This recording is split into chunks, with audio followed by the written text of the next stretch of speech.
Hello everyone, Robert here from Design 2 Fine. Welcome to this tutorial, which is specifically aimed at Photoshop beginners who haven't used it before and are looking to set up a new document so that they can start designing a nice piece of work. So if you'd like to locate Photoshop, and I've already got mine set up for efficiency, though yours might take a couple of seconds.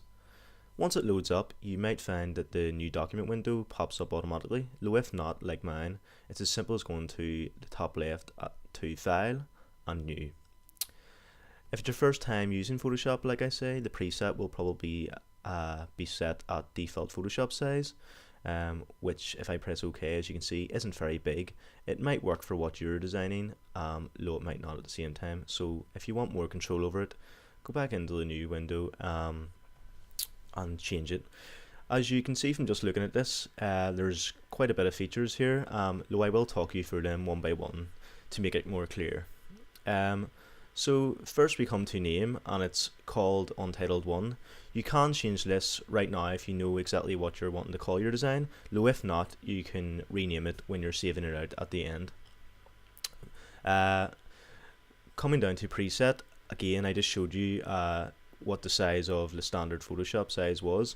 Though if you click on it from the drop down menu, you have a few other settings, such as this specifically set dimension. Then underneath you have US paper, international paper, photo, web, mobile and devices, film and video, and custom.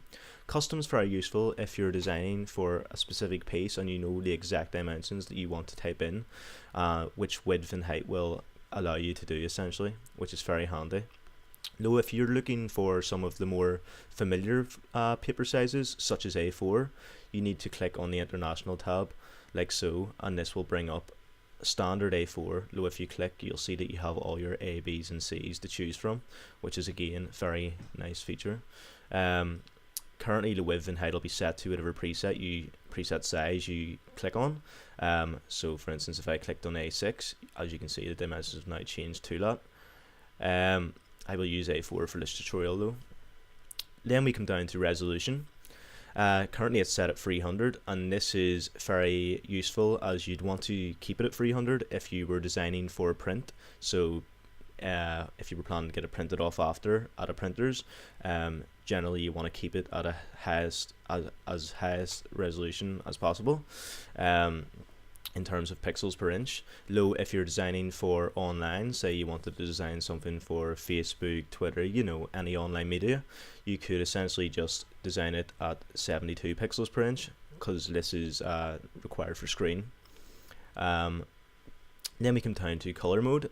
It's currently set at RGB color, which stands for red, green, blue, and this is also screen color. So again, if you were designing for online, this is the selection you'd want to choose.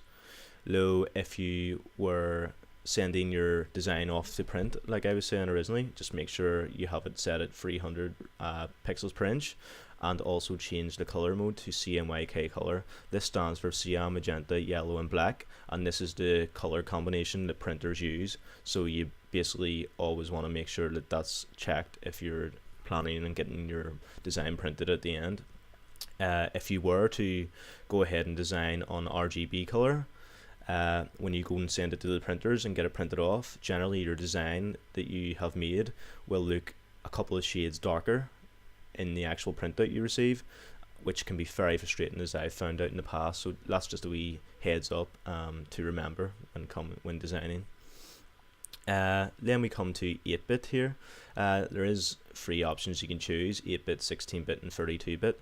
This is just the amount of colors that you want your files to be able to use essentially.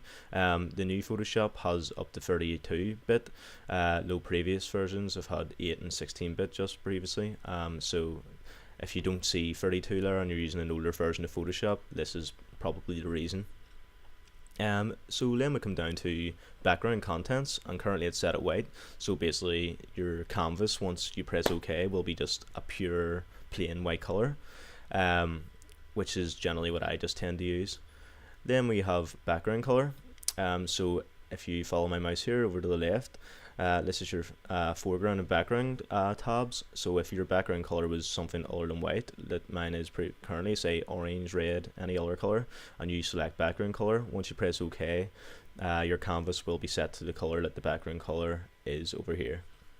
And underneath that you have one more option called transparent, and it's basically if you design your elements but don't want any background color at the end of your product or final design, then choose this option and basically it'll just save the elements out rather than any background color, which can be very handy.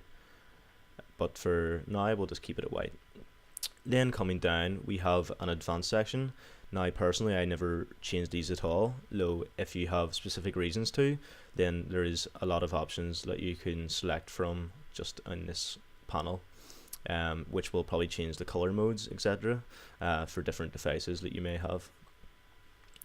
And then we come down to pixel aspect ratio. It's currently set at square pixels, which I always keep.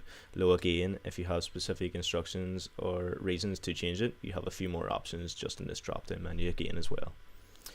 And that's essentially it.